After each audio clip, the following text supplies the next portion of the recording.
Hello friends, तो स्वागत है तमारू अमारी यूट्यूब चैनल पर। तो आज આપણે બનાવીશું સુરતની ફેમસ આલુ પૂરી। તો મિત્રો, તમે અમારી ચેનલ પર જો નવા છો તો પ્લીઝ ચેનલને લાઇક, શેર અને સબસ્ક્રાઇબ કરી દેજો। આલુ પૂરી બનાવવા માટે મેં 500 ગ્રામ મેંદો લીધો છે। એની અંદર સ્વાદ અનુસાર નમક એડ કર્યું છે અને મોણ એડ કરી પૂરીનો સુવાળો લોટ તૈયાર કરી લીધો છે। ત્યારબાદ પૂરીના નાના નાના લુવા તૈયાર કરી લીધા છે અને આવી રીતે એક નાની સાઇઝની પૂરી આપણે તૈયાર કરી લેવાની છે। તો મિત્રો, જોઈ શકો છો તમે આ પૂરી મેં વણીને તૈયાર રાખી દીધી છે। તમે આ પૂરીને અગાઉ પણ રેડી કરીને રાખી શકો છો।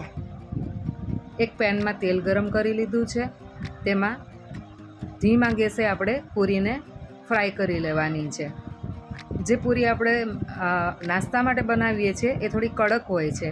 આ પૂરીને આપણે નરમ રાખવાની છે, આવી રીતે ફ્રાય કરી લેવાની છે।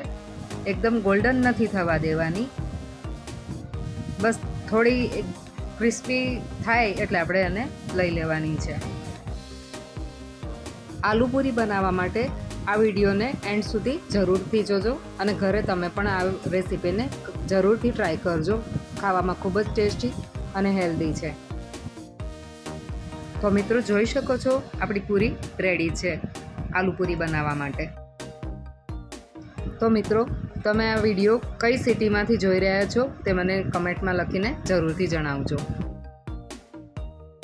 આલુ પૂરીની પૂરી તો આપણે રેડી કરી લીધી છે। હવે આપણે તેનો મસાલો જોઈ લઈશું, જેની માટે મેં લીધા છે વટાણા, સૂકા વટાણા, જેને મેં પલાળી દીધા છે 6 થી 7 કલાક સુધી। હવે તેને આપણે પ્રેશર કુકરમાં કૂક કરી લેવાના છે, મતલબ બોઇલ કરી લેવાના છે।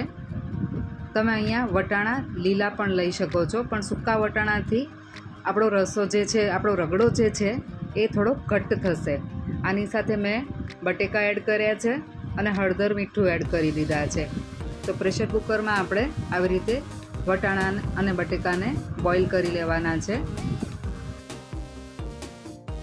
તમારી ઘરે કોઈ ગેસ્ટ આવે છે તો તમે ખ્યાલ હોય તો અગાઉથી તમે પૂરીને રેડી કરીને રાખી શકો છો અને એન્જોય કરી શકો છો। ખાવામાં ખૂબ જ ટેસ્ટી અને હેલ્ધી રેસીપી છે, ઘરે જરૂરથી ટ્રાય કરજો અને તમારે આ રેસીપી કેવી બની છે એ મને એના રિવ્યૂ જરૂરથી જણાવજો। વટાણા બટેકામાં આપણે લાસ્ટમાં થોડું પાણી એડ કરી અને કૂક કરી લઈશું। 4 થી 5 વિસલ લઈ લેવાની। આ રેસીપી નાના મોટા બધાને ખૂબ જ ભાવે છે, તો ઘરે જરૂરથી ટ્રાય કરજો મિત્રો। વટાણા બટેકા બોઇલ કરવામાં તમે હળદર એડ ના કરો તો પણ ચાલે, પણ હળદર એડ કરવાથી વટાણાનો કલર ખૂબ જ સુંદર આવશે। વટાણા બટેકા આપણા જ્યાં સુધી બોઇલ થાય છે ત્યાં સુધી આપણે તેની ચટણી બધી તૈયાર કરી લઈશું। વટાણા બટેકા આપણા બોઇલ થઈ ગયા પછી મેં એક પેનમાં તેલ ગરમ કરી લીધું છે, જેની અંદર મેં મીઠો લીમડો, તમાલપત્ર, લાલ મરચું, હિંગ, રાઈ બધું એડ કરી અને આપણા વટાણા બટેકાનો વઘાર આવી રીતે કરી લીધો છે। બટેકા છે એને ચમચા વડે આપણે ક્રશ કરી લેવાના છે। મસાલામાં મેં રૂટિંગ મસાલા જ એડ કર્યા છે, ધાણા જીરું પાવડર, ગરમ મસાલો, લાલ મરચું, હળદર। જો તમે બાફવામાં મીઠું એડ કર્યું હોય તો સ્વાદ અનુસાર નમક એડ કરશો, જરૂર લાગે તો જ નમક એડ કરવું। તો મિત્રો, જોઈ શકો છો આપણો રગડો રેડી છે। પાણીપુરીમાં જેવી રીતના તમે રગડો બનાવો છો બસ એ જ રગડો આપણે અહીંયા બનાવવાનો છે। થોડું મસાલામાં આમ તેમ તમે કરી શકો છો, તમારા હિસાબથી તમે કોઈ પણ વસ્તુને ક્વોન્ટિટી પ્રમાણે લઈ શકો છો। તૈયાર કરેલી પૂરી છે એને આપણે એસેમ્બલ કરવાના છે, મતલબ કે સર્વ કરવાનું છે। સૌથી પહેલાં લસણની લાલ ચટણી મેં એડ કરી છે,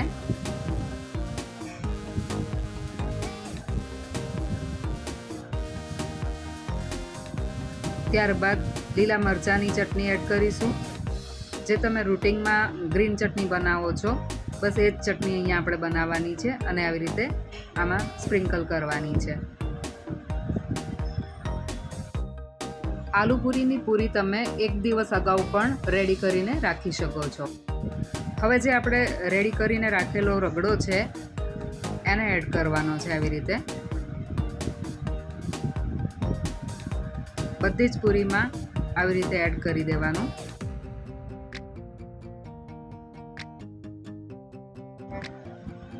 ત્યારબાદ મેં એડ કરી છે ઝીણી સમારેલી ડુંગળી. આલુ પૂરીમાં તમે લાસ્ટમાં ચીઝ પણ એડ કરી શકો છો. મારી પાસે ચીઝ અત્યારે અવેલેબલ નથી તો મેં એડ નથી કર્યું. ચીઝ વગર પણ આલુ પૂરી ખૂબ જ ટેસ્ટી લાગે છે. હવે એડ કરીશું એક સિક્રેટ ઇન્ગ્રીડિયન્ટ્સ જેનું નામ છે કોકમની ચટણી, જેનાથી આલુ પૂરીનો ટેસ્ટ 2 ગણો વધી જશે. અહીં તમે ગોળ આંબલીની ચટણી પણ લઈ શકો છો, પણ કોકમની ચટણીનો સ્વાદ ખૂબ જ સરસ આવે છે તો મેં કોકમની ચટણી એડ કરી છે અહીંયા. ત્યારબાદ ઝીણી સમારેલી કોબી એડ કરી છે મેં એમાં. દાડમના દાણા એડ કરીશું.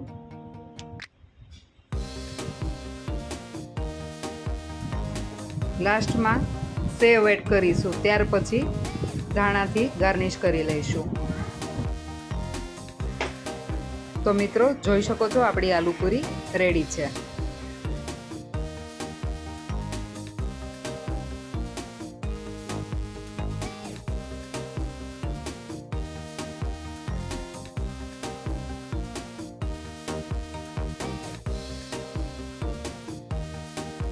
દેખાવમાં જેટલી યમ્મી લાગે છે, ખાવામાં પણ એટલી જ ટેસ્ટી છે. નાઉ રેડી ટુ ઈટ.